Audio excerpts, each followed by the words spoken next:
An 8-year-old girl stood barefoot in the December snow, trembling as the icy wind cut through her thin nightgown. Her stepmother had just thrown her out for lighting a candle beside her mother's portrait. "This house belongs to the living, not ghosts," she had sneered before slamming the door.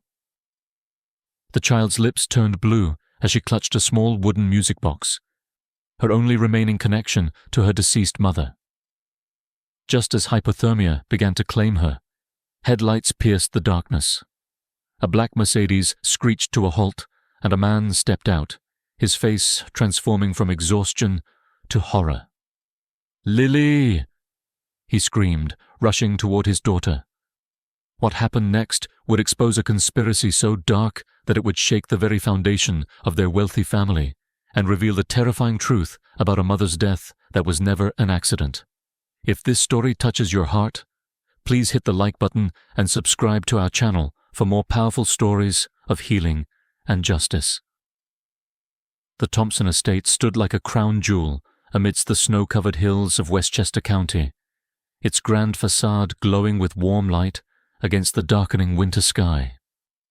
Inside, however, the atmosphere was as frigid as the December air. 8-year-old Lily Thompson sat cross-legged on the hardwood floor of her bedroom, her small fingers tracing the delicate carvings on a wooden music box. The last gift her mother, Grace, had given her before passing away 2 years ago. The box played a gentle lullaby that Grace had sung to Lily every night before bed. "Mama," Lily whispered, her voice barely audible. She glanced toward her bedroom door, making sure it remained closed. Even speaking her mother's name had become forbidden in this house.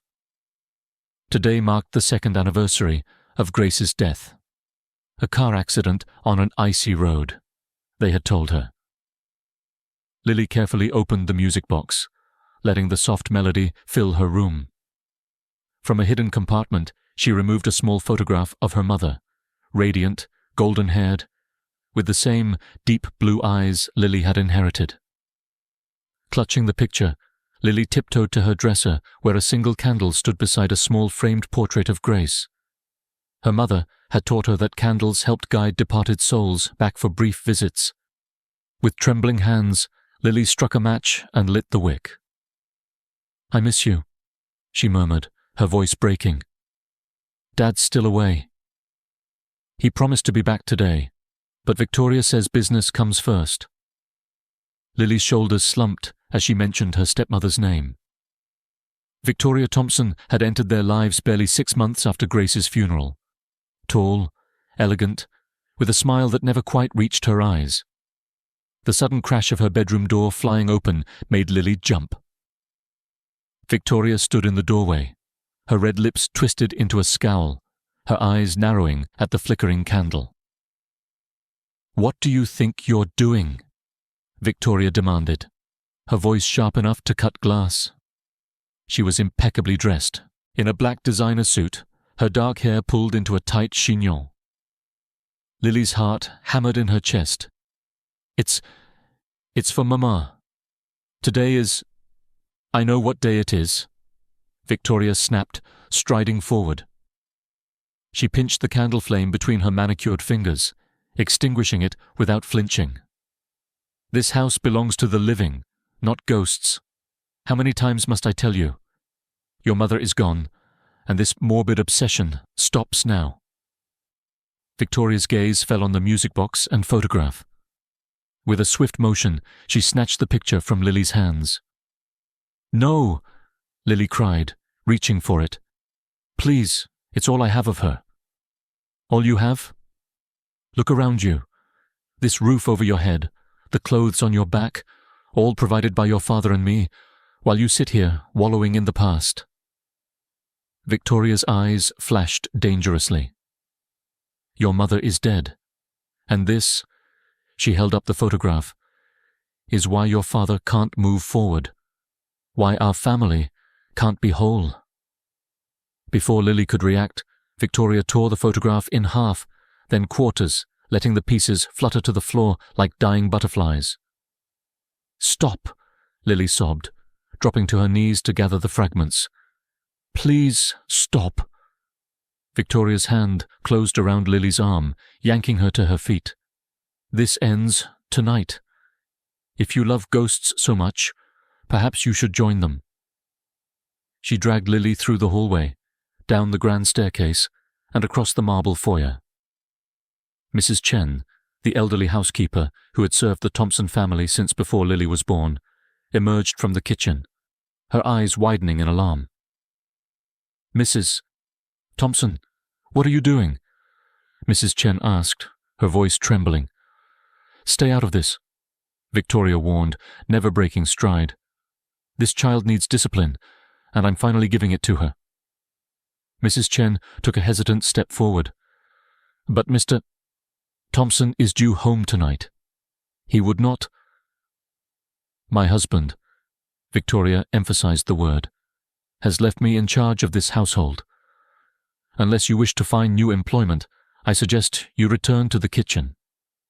Mrs. Chen's shoulders sagged, her eyes meeting Lily's in silent apology, before she retreated. Victoria wrenched open the heavy front door. Outside, the blizzard had intensified, snow swirling in violent gusts across the expansive front lawn. The temperature had dropped well below freezing, the wind howling like a wounded animal. Perhaps a lesson in gratitude is overdue, Victoria said, her voice eerily calm as she pushed Lily onto the front steps. Out there are children with no home at all. Maybe spending some time in their shoes will make you appreciate what you have instead of dwelling on what you've lost. Lily stumbled forward, her bare feet immediately burning with cold as they sank into the snow. She spun around, her thin nightgown already soaked from the falling snow, her blonde hair whipping around her face. Please, she begged, her teeth chattering. I'm sorry. I won't light candles anymore. I promise. Victoria's face remained impassive. Promises from a Thompson woman mean nothing. Your mother promised to love your father forever, yet she left him, left us all. Learn your lesson, Lily. The world is cold, and no amount of candles will warm it. With that, she slammed the door shut. Lily heard the decisive click of the lock turning. The wind cut through Lily's nightgown like knives. She hugged herself, her small body already convulsing with shivers.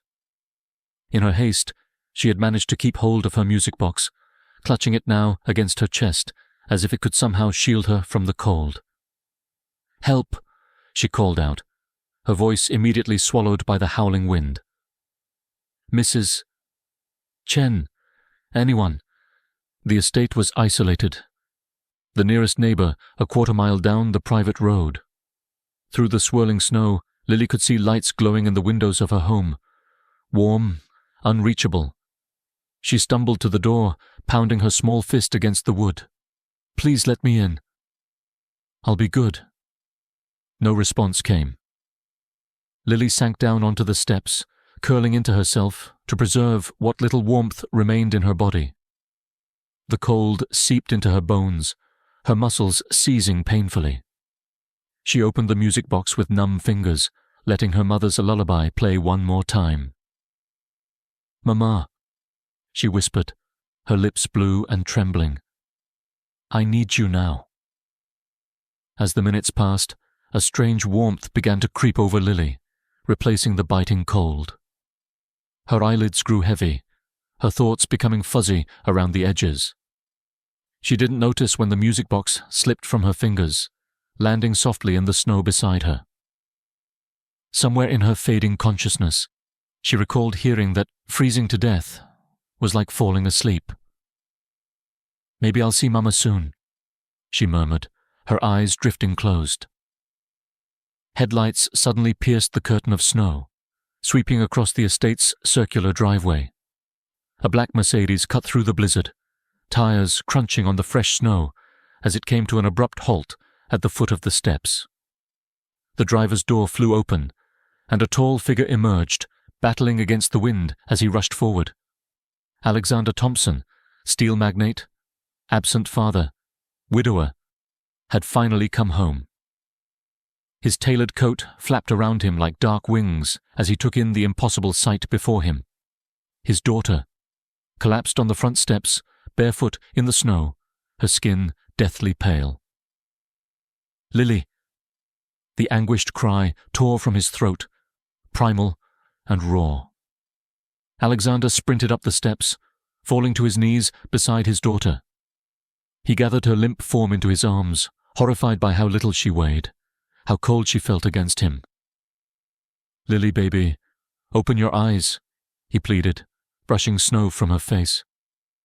Her skin had an alarming bluish tint, her lips nearly purple. "God, no, please no, not you too." Her eyelids fluttered weakly. "Daddy?" The word was barely a breath. "I'm here, Angel. I'm here now." Alexander tore off his coat and wrapped it around her, cradling her against his chest. With his free hand, he noticed the music box in the snow and grabbed it, tucking it securely in his pocket. He carried Lily to the door, kicking it hard enough to rattle the hinges. "Open this door now!" The lock turned, and the door swung open to reveal Victoria, her expression schooled into concern. "Alexander, you're home early." The words died on her lips as Alexander pushed past her, his face contorted with rage and fear. "What have you done?" he demanded, his voice thunder in the marble foyer. "What have you done to my daughter?" Victoria's hand fluttered to her throat, her eyes darting between Alexander's face and Lily's semi-conscious form. She set a fire in her room. Candles by the curtains. It was dangerous, Alex. I stepped out for just a moment to get Mrs. Chen, and she must have run outside. You know how dramatic she can be. Mrs. Chen emerged from the kitchen, her face pale. "Sir." "Later." Alexander cut her off, already striding toward the grand staircase. "Call Dr. Morrison. Tell him it's an emergency." He carried Lily to her bedroom, laying her gently on the four-poster bed. He noticed immediately that there was no sign of fire, no scorched curtains, only a single, extinguished candle by a portrait of Grace. Alexander's jaw tightened as he tucked warm blankets around his daughter, rubbing her cold feet between his hands. "Lily, stay with me," he urged as her eyes drifted closed again. "The doctor is coming." "I'm sorry, Daddy," she whispered. "I just wanted to remember Mama." Alexander's throat constricted. Today was the anniversary. How could he have forgotten? 2 years since Grace had died on that icy road, leaving him broken and Lily motherless. 2 years he'd spent throwing himself into his work, expanding his steel empire across continents, leaving his daughter behind with the woman he'd married too quickly. "You have nothing to be sorry for," he assured her, his voice thick with emotion. "I'm the one who's sorry. I should have been here." Dr. Morrison arrived 20 minutes later and examined Lily, checking her temperature, her extremities, listening to her heart and lungs. "She's suffering from moderate hypothermia, Doctor," Morrison finally announced. "Her core temperature is dangerously low, but we've caught it in time. Keep her warm, give her sweet hot drinks when she wakes, and monitor her closely." Alexander nodded grimly. "Thank you, Doctor." "Mr. Thompson," Dr. Morrison added quietly, packing his instruments. "I couldn't help but notice Lily appears undernourished. Has her appetite been poor?" Alexander frowned, really looking at his daughter for the first time since his return. Her cheekbones were too pronounced, her wrists painfully thin. Shame washed over him. How had he not noticed during his brief visits home? "I've been away on business," he admitted, the excuse sounding hollow even to his own ears. "But I'll be home now. I'll make sure she's taken care of properly." After the doctor left, Alexander returned to Lily's room, finding Victoria perched on the edge of the bed, stroking Lily's hair with a tenderness that seemed practiced. "The poor darling," Victoria sighed, her voice honeyed with concern. "I was beside myself when I couldn't find her. You know how she gets about Grace, especially today. I worry about her attachment to the past. It's not healthy." Alexander's eyes narrowed as he studied his wife. She was beautiful, undeniably so, with her raven hair and porcelain skin. When they'd met at a charity gala, just months after Grace's death, she'd seemed like a lifeline to a drowning man. Sophisticated, confident, capable of managing his household and raising his daughter while he rebuilt his shattered life through work. Now, watching her perfectly manicured hand against Lily's pale cheek, something cold and uneasy settled in his stomach. "Why was she outside Victoria?" he asked quietly. "The truth." Victoria's hand stilled. "I told you." "There was no fire," Alexander cut in. "No burnt curtains, no smoke." "Nothing." Victoria's expression hardened almost imperceptibly before smoothing into practiced distress. "She must have put it out before running outside. Alexander, surely you don't think I would intentionally put Lily in danger? She's like a daughter to me." The way she emphasized "like" sent a chill down Alexander's spine. "I think," he said carefully, "that it's been a long night. We're all tired. We'll discuss this tomorrow." Victoria rose gracefully, pressing a kiss to his cheek that he had to force himself not to flinch from. "Of course, darling. I'm just so relieved you're home. We've missed you terribly." After she left, Alexander pulled a chair beside Lily's bed, watching the gentle rise and fall of her chest. Sleep eluded him as questions circled in his mind. Had he been blind? Had he abandoned his daughter to a situation far worse than he'd imagined? He pulled Grace's music box from his pocket, turning it over in his hands. The familiar weight of it. The intricate rose carvings that had taken Grace months to complete. It was a testament to the love she'd poured into everything she did. He remembered finding her in her workshop, wood shavings in her golden hair, that radiant smile as she presented the finish box to Lily on her 6th birthday. "It will play my lullaby when I'm not here to sing it," Grace had promised. Alexander hadn't known then how prophetic those words would be. He opened the box, letting the melody fill the quiet room. As it played, he noticed something odd, a slight unevenness in the bass.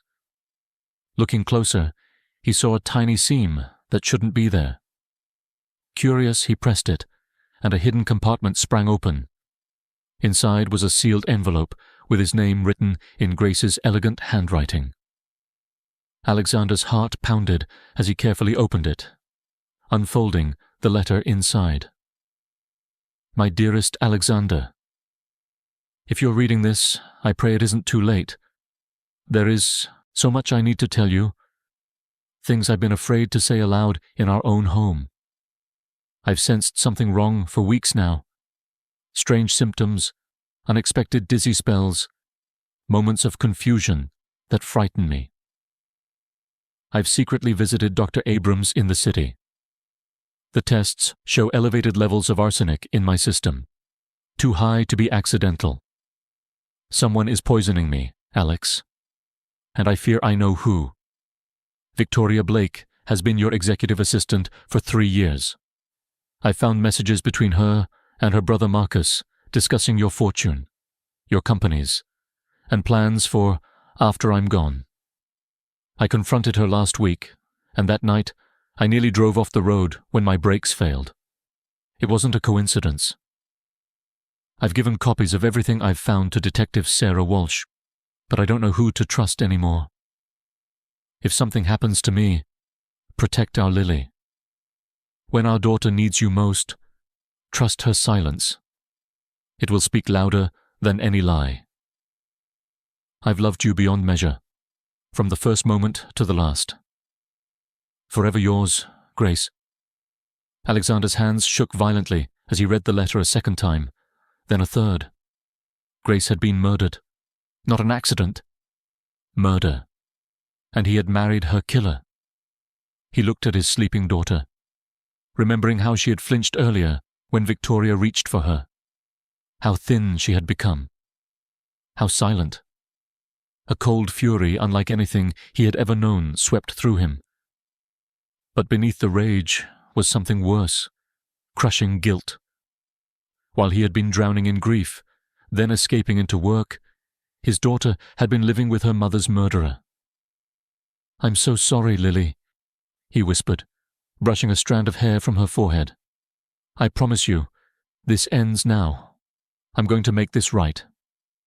As dawn broke over the snow-covered estate, Alexander Thompson made a vow. He would uncover the full truth. He would protect his daughter. And he would bring Victoria to justice, no matter the cost. The morning light filtered through Lily's bedroom window, casting pale gold stripes across her sleeping form. Alexander, who had kept vigil through the night, watched as she stirred, her eyelids fluttering open. "Daddy," she whispered, her voice small and uncertain, as if afraid he might be a dream. "I'm here, Angel," Alexander assured her, moving from the chair to sit on the edge of her bed. "How do you feel?" Lily considered the question, wiggling her toes experimentally beneath the blankets. "Better. Not so cold anymore." Alexander smiled, relief washing over him. "That's good. Dr. Morrison said you need to drink something warm and sweet. How about some hot chocolate with extra marshmallows?" A ghost of a smile touched Lily's lips, the first he'd seen in too long. "Yes, please." Alexander rang for Mrs. Chen, who appeared moments later. "Mrs. Chen, would you bring some hot chocolate for Miss Lily, with extra marshmallows?" "Right away, Mr. Thompson." The housekeeper nodded, but lingered in the doorway, her hands twisting in her apron. "Sir, about last night?" Alexander held up a hand, glancing meaningfully at Lily. "Later, Mrs. Chen. Thank you." After Mrs. Chen departed, Alexander turned back to his daughter, taking her small hand in his. "Lily, I need to ask you something important, and I need you to tell me the truth. Has she hurt you before?" Lily's eyes immediately darted to the door, her body tensing visibly. I'm not supposed to." "It's okay," Alexander said gently. "You can tell me anything. I won't be angry with you." Tears welled in Lily's eyes. "She said if I told, she'd send me away forever. That you wouldn't want me anymore because I'm too much like Mama, and it makes you sad." Alexander felt as if he'd been struck. "Lily, no. Nothing could ever make me not want you. You're the most precious thing in my life." "But you went away," Lily whispered, a tear sliding down her cheek. "After Mama died, you kept going away." The accusation hit Alexander like a physical blow. "I know," he admitted, his voice thick with remorse. "And that was the biggest mistake I've ever made. But I'm here now, and I'm not going anywhere." Mrs. Chen returned with the hot chocolate, setting the steaming mug on the nightstand, before quietly withdrawing. Alexander helped Lily sit up, propping pillows behind her back and carefully placing the mug in her hands. As she sipped, he noticed faded bruises on her wrists. His jaw tightened, but he kept his expression neutral, not wanting to frighten her. "Lily, has Victoria hurt you in other ways, not just last night?" Lily lowered the mug, her gaze fixed on the marshmallows slowly dissolving into creamy swirls. "She gets angry when I talk about Mama. She says I need to forget. When I cry, she—" Lily's voice trailed off. "She what, sweetheart?" Alexander prompted softly. She locks me in the attic. Sometimes all day, sometimes all night. She says I can scream all I want up there because no one will hear me. Lily's voice had become a whisper. And she doesn't always let me eat. She says I need to earn my place in this house. Alexander's hand trembled with suppressed rage. He forced himself to breathe, to stay calm for Lily's sake. Has she ever hurt you? Physically. Lily hesitated, then nodded almost imperceptibly. When I dropped a teacup last month, and when she found me looking at Mama's old photos. And where was I when this happened? Alexander asked, already knowing the answer. In Shanghai, then Tokyo. Lily's blue eyes, so like her mother's, met his. Daddy, are you angry with me? No, Angel. Never with you. Alexander gathered her into a gentle embrace, mindful of the hot chocolate. I'm angry with myself for not being here. For not protecting you. But that's over now. Outside in the hallway, Victoria's voice carried as she spoke on the phone. Yes, Marcus. He's back early. No, I don't know for how long. Yes, she's still alive, unfortunately. We may need to accelerate our plans. Alexander's eyes narrowed. Marcus Blake, Victoria's brother. The same name Grace had mentioned in her letter. He carefully took the mug from Lily and set it aside. Lily, I need to speak with Mrs. Chen about something important. I'll be right back, okay? You stay here and rest. Lily caught his sleeve, panic flashing across her face. Don't leave me. I'll be just downstairs, Alexander promised. And I'll lock your door from the inside so no one can come in except me. He pressed the music box into her hands. If you get scared, play Mama's lullaby. I'll hear it and come running. Reluctantly, Lily nodded. Alexander kissed her forehead, then slipped out, locking the door behind him as promised. He found Mrs. Chen in the kitchen, methodically kneading dough for breakfast rolls. Mrs. Chen, he said quietly, I need to know what happened last night. Everything. The elderly woman's hands stilled, flour dusting her fingers. She glanced toward the doorway, then lowered her voice. Mrs. Thompson dragged Miss Lily downstairs by the arm. The child was crying, begging. When I tried to intervene, Mrs. Thompson threatened my position. I am ashamed, sir. I should have done more. How long has this been happening? Mrs. Chen's eyes filled with tears. Since you left for Europe 4 months ago. At first, it was small things. Sending Miss Lily to bed without dinner, speaking harshly to her. Then came the attic punishments. I tried to sneak food to her when I could, but Mrs. Thompson watches me closely. Why didn't you call me? Alexander demanded, struggling to keep his voice down. I tried, sir. Twice. Mrs. Thompson said you were informed and had approved of her discipline methods. When I persisted, she disconnected the staff phones, claiming budget cuts.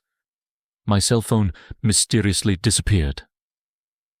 Alexander ran a hand through his hair, disgust and self-loathing churning in his stomach. Mrs.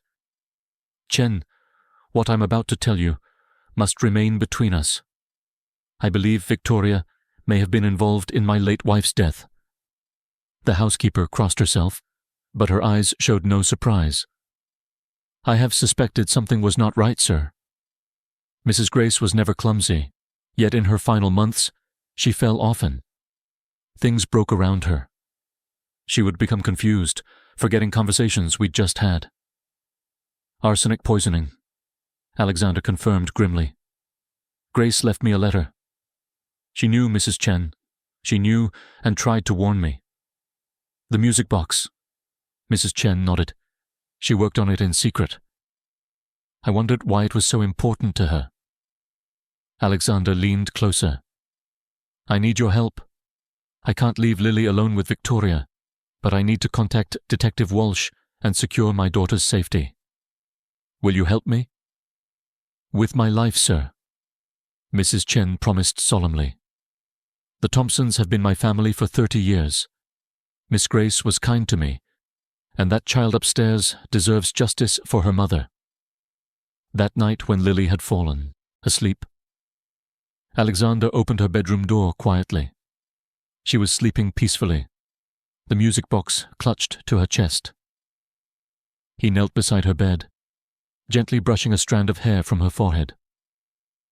"I promise, Lily," he whispered, "I will never let anyone hurt you again, and I will make sure your mother gets the justice she deserves." He slipped out, closing the door silently behind him. In his study, he made 2 critical phone calls. First to Detective Sarah Walsh, who had investigated Grace's accident and had harbored suspicions that it was no accident at all. "I've reopened the case unofficially," Detective Walsh told him. "The letter from Grace changes everything. I always suspected something wasn't right about that crash." Alexander's second call was to Benjamin Harris, his longtime attorney and friend. "I need an emergency custody hearing," Alexander explained, "and I want to file a protective order against Victoria. Ben, she tried to kill my daughter tonight, and I believe she murdered Grace." "I'll file the paperwork first thing in the morning," Ben promised. "In the meantime, don't confront Victoria directly. If she killed Grace, she won't hesitate to eliminate any threat to her plans." The next morning, Alexander announced his intention to take Lily to his office. She should see the family business, he explained to Victoria over breakfast. Victoria's smile remained fixed, but something cold flickered in her eyes. "Is that wise?" "She's still recovering. Fresh air will do her good," Alexander insisted, keeping his tone light. "We won't be long." As they prepared to leave, Victoria hovered nearby, her solicitude excessive and clearly calculated. "Perhaps I should come along. We could make it a family outing." "Another time," Alexander replied firmly. "This is something special, just for Lily." In the car, Lily sat clutching her music box, her small fingers tracing the delicate rose carvings. "Are we really going to your office, Daddy?" Alexander glanced in the rearview mirror, checking for any sign they were being followed. "No, Angel. We're going to see Detective Walsh. She knew your mother, and she's going to help us make sure Victoria can never hurt you again." They drove through the snowy streets of White Plains, the city quiet under its winter blanket. Alexander kept checking the mirrors, alert for any sign of pursuit. His vigilance was rewarded when he spotted a black SUV several car lengths back, keeping pace with them despite the morning traffic. "Someone's following us," Lily said softly, her perception surprising him. "Good eye?" Alexander nodded, making a sudden turn down a side street. The SUV followed. "Hold on tight." He accelerated through a yellow light. The SUV caught at the intersection.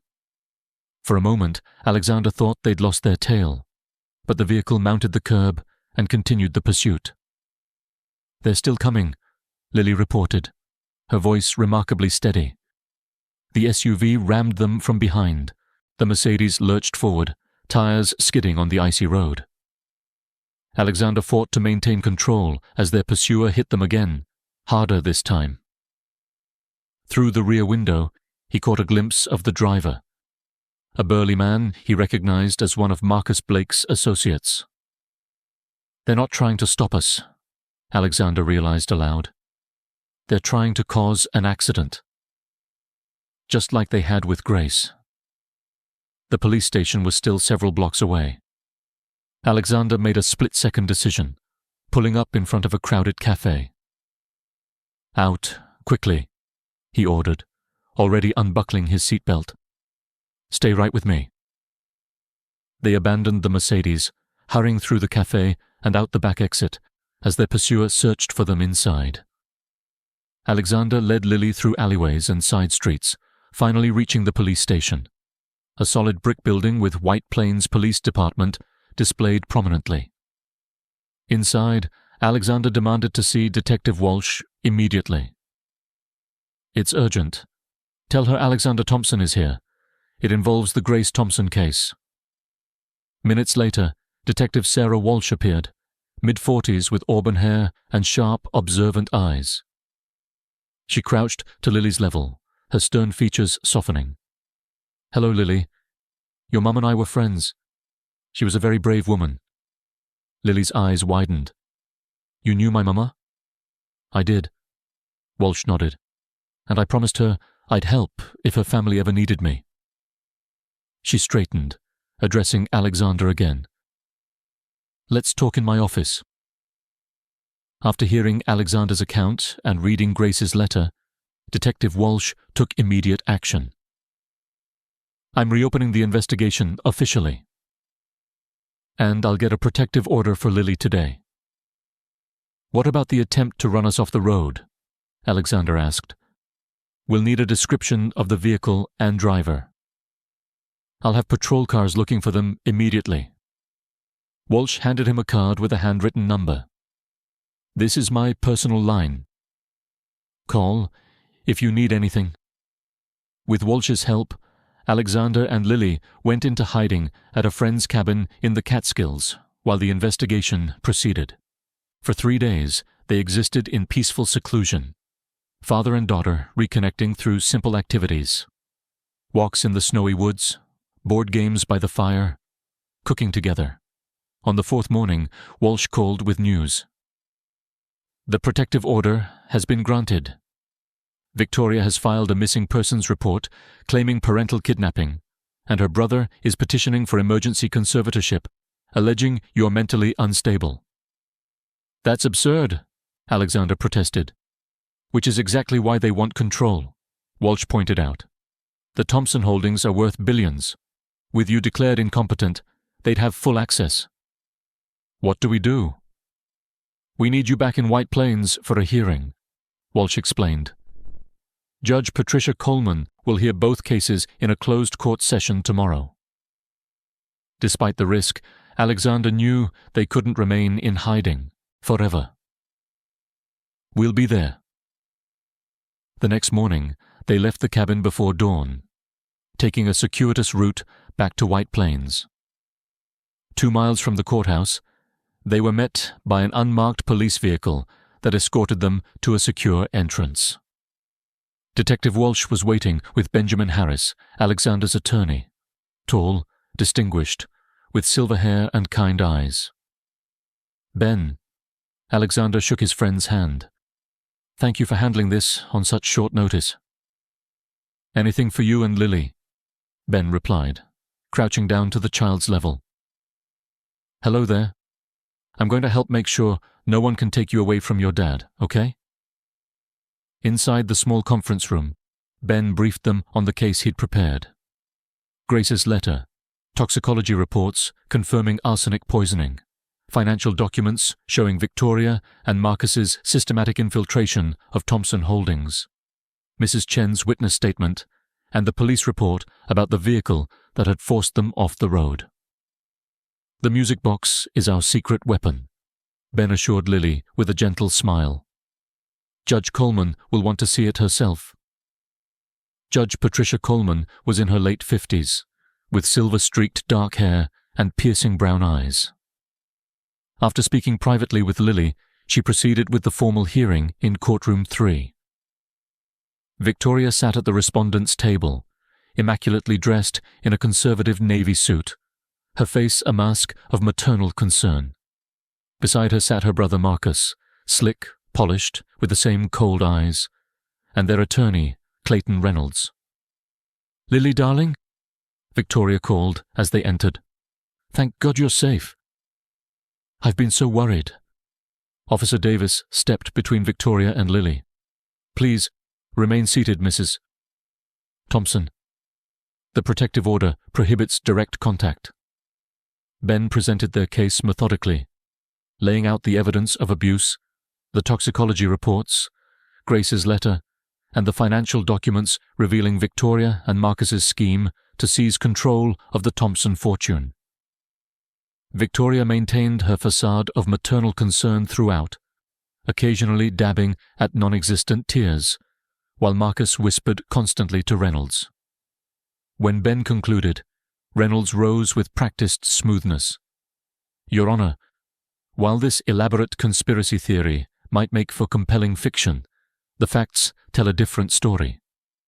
Alexander Thompson is a grieving widower who never properly processed his wife's tragic death. After remarrying too quickly, he became consumed by guilt and paranoia." "And what of the evidence Mr. Harris presented?" Judge Coleman asked. "The toxicology reports showing Grace Thompson was poisoned? The financial documents revealing unauthorized transfers? The testimony about Lily being locked outside in freezing temperatures?" Reynolds waved a dismissive hand. "Misinterpretations and exaggerations, Your Honour." At this, Lily stood up, her small voice ringing clear. "That's not true. She locked me outside. She said the house belongs to the living, not ghosts. She said I deserved to freeze." Victoria immediately adopted an expression of pained sympathy. "Oh, Lily, sweetheart, you know that's not what happened. You ran outside after setting that candle near the curtains." "Liar!" Lily cried, tears streaming down her face. "You tore up Mama's picture. You locked me in the attic when Daddy was away. You said—" Her voice broke. "You said Mama's accident worked perfectly, and the second one would be even cleaner." The courtroom fell silent. Judge Coleman leaned forward. "Lily, when did you hear those words exactly?" Lily wiped at her tears with the back of her hand. 3 weeks ago. Victoria was on the phone with Uncle Marcus in the study. She didn't know I was getting a book from the shelf outside. She said, "Grace's accident worked perfectly. The second one will be even cleaner." Then she laughed. Victoria's mask slipped for an instant, raw hatred flashing in her eyes before she recovered. "Your Honour, clearly the child is confused. She's mixing up fragments of conversations, perhaps something from television."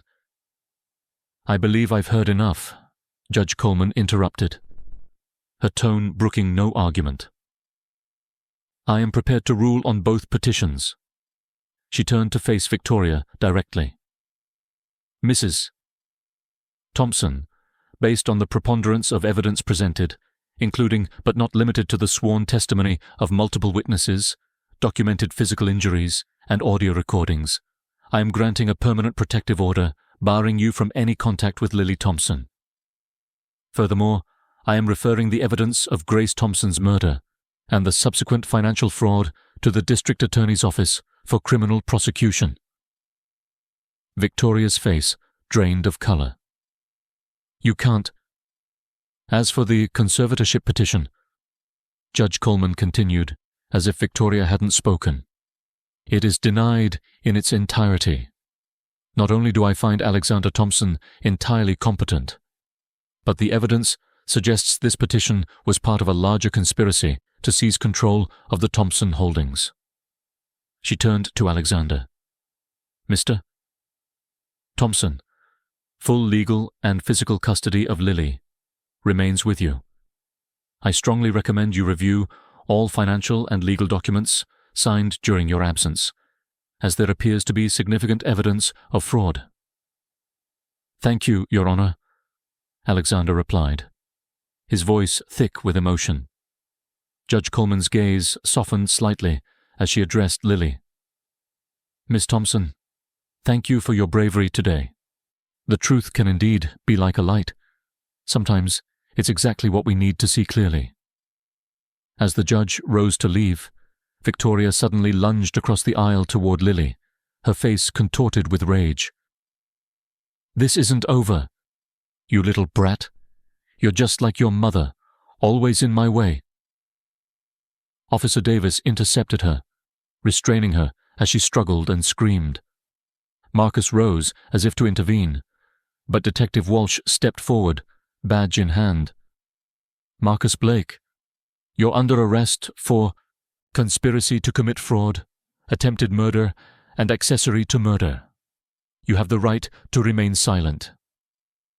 Alexander gathered Lily into his arms, shielding her from the chaos as Victoria continued to scream threats and accusations, her mask of maternal concern completely shattered. "It's over," he whispered to his daughter. "She can't hurt you anymore." Lily looked up at him, tears still glistening on her cheeks, but relief shining in her eyes. "Can we go home now, Daddy?" Alexander kissed her forehead gently. "Yes, Angel. But first, there's somewhere special I think we should visit." The cemetery was peaceful under a blanket of fresh snow, the late afternoon sun casting long shadows across the white expanse. Alexander and Lily walked hand in hand along the cleared path, their footsteps crunching softly. They stopped before an elegant headstone of polished granite. Grace Thompson, beloved wife and mother. The inscription read, followed by the dates of her birth and untimely death. Lily knelt in the snow, carefully placing the music box at the base of the headstone. She opened it, letting her mother's lullaby play in the stillness of the winter afternoon. "Hi, Mama," she said softly. "We found your letter. Daddy and we did what you asked. Victoria can't hurt anyone anymore." Alexander knelt beside his daughter, his throat tight with emotion. "Grace," he whispered, "I'm sorry it took me so long to see the truth. To be the father Lily needed, the husband you deserved." He paused, gathering himself. "But I promise you, from now on, our daughter will never be alone again. I'll be there for every moment, just as you would have wanted." They remained there as the sun began to set. Father and daughter united in grief, but also in healing. The music box played its gentle lullaby, the melody carrying through the winter air like a mother's embrace. As they walked back to the car, Lily looked up at her father. "Daddy, do you think Mama can hear her music box from heaven?" Alexander squeezed her small hand gently. "I believe she can hear it in our hearts, Angel. And I think she's very proud of how brave you've been." Lily smiled, a real smile that reached her eyes for the first time in too long. "I'm not afraid anymore, Daddy." "Neither am I," Alexander replied, and he meant it. 6 months later, the Thompson estate bloomed with summer flowers. The mansion had been transformed, windows thrown open to let in fresh air and sunshine, rooms redecorated in warm, inviting colors, and photographs of Grace restored to their rightful places throughout the house. In the garden, Mrs. Chen watched as Lily showed her father the strawberry plants they had planted together in the spring. The berries were ripening now, tiny red jewels nestled among green leaves. "Look, Daddy. This one's perfect," Lily exclaimed, carefully picking a plump strawberry and offering it to Alexander. He accepted it with exaggerated seriousness, taking a ceremonious bite. "Absolutely delicious. The best strawberry I've ever tasted." Lily giggled, the sound like music in the summer air. She wore a blue dress with a white collar, her choice, not something forced upon her, and her cheeks had regained their healthy glow. The bruises had faded, the fear in her eyes replaced by joy and confidence. Alexander had kept his promise. He'd stepped back from the day-to-day operations of his company, delegating responsibilities to trusted executives so he could be present for his daughter. He coached her soccer team, attended her piano recitals, helped with homework, and tucked her in every night. Victoria and Marcus Blake were awaiting trial, the evidence against them overwhelming. Detective Walsh had uncovered additional conspiracies. Victoria had been slowly poisoning Grace for months before tampering with her car brakes, all while positioning herself to marry Alexander and gain control of his fortune with her brother's help. In the evenings, Alexander and Lily would often sit on the porch swing, the music box between them, discussing the day's events or simply enjoying each other's company in comfortable silence. "Daddy," Lily said one such evening, her voice thoughtful, "do you think we'll ever be completely happy again?" Without missing Mama. Alexander considered the question carefully. "I think happiness and sadness can exist side by side, Angel. We'll always miss your mother. That's natural when you love someone as much as we loved her. But we can still find joy in life, in each other, in the memories we share." Lily leaned against his shoulder. "Mama's letter saved us, didn't it?" "It did," Alexander agreed. "She was protecting us even when she couldn't be here herself.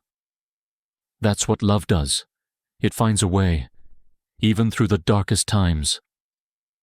Lily opened the music box, letting the familiar lullaby fill the evening air. "I think I understand now," she said softly. "Home isn't really a place, is it? It's being with the people who love you." Alexander wrapped his arm around his daughter's shoulders, his heart full. "That's exactly right, Angel. And this is our home, now and always." As the sun set over the Thompson estate, father and daughter sat together, the music box playing its gentle melody. The shadows of the past would never completely disappear, but they had found their way back to the light. Together. The wicked had been punished, the good rewarded, and a family that had been broken by tragedy and betrayal was finally healing, one day at a time. The music box that had preserved a mother's love and truth now stood as a symbol of their resilience, a reminder that even in the darkest times, love finds a way to shine through. And little Lily Thompson, once trembling with cold and fear on those snowy steps, now sat warm and secure in her father's embrace, no longer afraid of tomorrow because she knew with absolute certainty that she would never face it alone. What part of this story moved you the most? Was it when Lily finally spoke the truth in court? Or perhaps when Alexander discovered Grace's letter in the music box? Let us know in the comments below. And don't forget to subscribe for more powerful stories of healing and justice. Until next time.